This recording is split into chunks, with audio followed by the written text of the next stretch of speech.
The main characteristic of a level 1 trauma center is really that you're equipped to take care of any possible injury that could come through the door any time of day.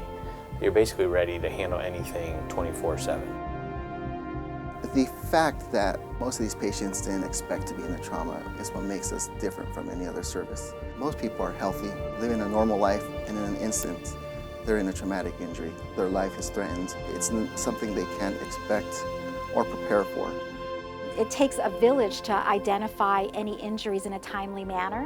These patients, depending on where their injuries are, they could go to the cardiac unit, they could go to the orthopedic unit, they could go to the neurosurgery unit. So we want to get them to the right place with the specialized nursing services, the coordinated services, where they could get the best care in a timely manner. Our trauma team is huge. It consists of staff from our trauma surgeons. We have our trauma residents and interns who we're training and also responsible for the clinical care, as well as our nurse practitioners who follow them throughout their stay.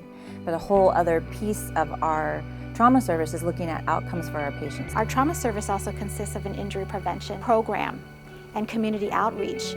We are obligated as a trauma center to address the top mechanisms of injury in our area. I've got a great team of injury prevention folks who go out to the community and address those mechanisms of injury. They go to the homes of the elderly. It's not just from the time that they come through the ED. I mean, we do so much more in order to just make us better as providers.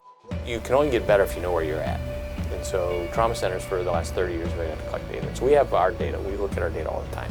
We've decreased our mortality rates, we've decreased our complication rates, we've decreased our length of stay for patients. With that data, we're able to share with the National Trauma Data Bank. We're able to submit data to the state level and to the county level. And since we're sharing it with these other data banks, we can actually see how we compare to other trauma centers. We have established ourselves as a leader in care for trauma patients, and there are requirements. So we're held to requirements by our county, as well as requirements by the American College of Surgeons, because we are designated by our county but verified by the college, and that's a great honor to have. One of the kind of hallmarks of trauma centers, and the one thing that the external agencies that regulate us ask is that they never expect you to be perfect, but they expect you to try and be better all the time.